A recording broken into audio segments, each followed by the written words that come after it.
Senhora Presidente, senhoras e senhores vereadores, bom dia a todos que nos assistem presencialmente também pelas redes sociais, pela TV Câmara.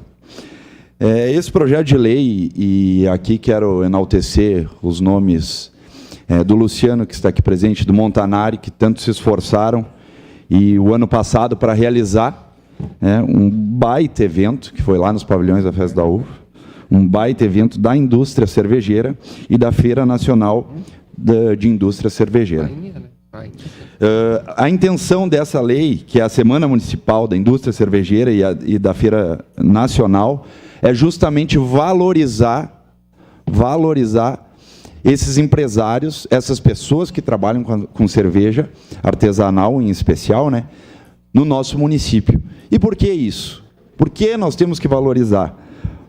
Para muitos que não têm o conhecimento, ou não sabem, ou a população até que não acompanha muito, em específico, esse assunto, nós fizemos a exposição de motivos dessa legislação, dessa Semana Municipal. E aqui eu trago alguns fatores e vou reforçar esses fatores.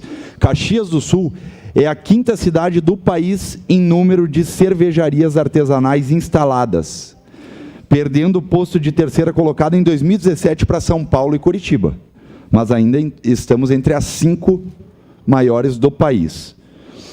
O nosso município é referência no estado do Rio Grande do Sul e na Serra Gaúcha como um dos principais polos de produção cervejeira do país e uma das maiores concentrações de amostras premiadas nacionalmente, concentrando 6,5% das cervejarias no território gaúcho, do território gaúcho.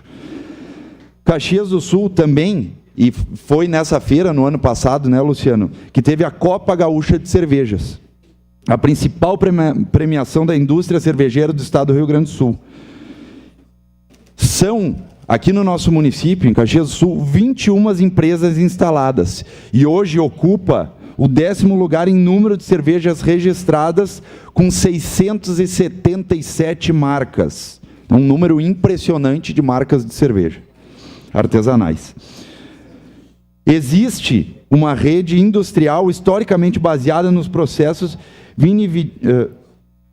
vitivinícolas, com constante migração para o setor cervejeiro. As empresas da região abrangem toda a cadeia produtiva cervejeira. Enfim, dentre outras situações mais que a gente pode trazer nessa tribuna, e que se a gente for ficar falando, a gente vai ficar falando por um bom tempo, e o nosso tempo aqui que nos permite a falar não vai dar conta de todas as nossas palavras. Mas, enfim, é isso que nós queremos, é valorizar quem trabalha para o município, é valorizar quem faz turismo, e sim, essas feiras fazem turismo em nosso município, é valorizar quem faz a máquina girar, ou seja, a economia girar do nosso município, e essas feiras, além disso tudo que eu falei, do turismo, da economia, também valorizam um espaço que é muito importante, muito caro para a nossa cidade, que é os pavilhões da Festa da Uva, e por diversas vezes fica sem um evento ou que outro. A gente sabe que tem diversos eventos na Festa da Uva, mas é importante, sim, nós valorizarmos e sabermos explorar os nossos pavilhões da Festa da Uva. E é isso, Luciano e Montanari, que vocês têm o dom e sabem muito bem fazer, que é explorar aquele espaço e trabalhar e fazer e realizar eventos. Então, parabéns mesmo. Obrigado por nos trazer essa excelente iniciativa, essa excelente ideia, que com certeza vai fomentar cada vez mais a indústria cervejeira em nosso município e as pessoas que tanto se dedicam e tanto colocam amor nessa fabricação das cervejas artesanais. Alguém pediu uma parte? Acho que não, Seria isso. Obrigado, presidente. Com a palavra em discussão, vereador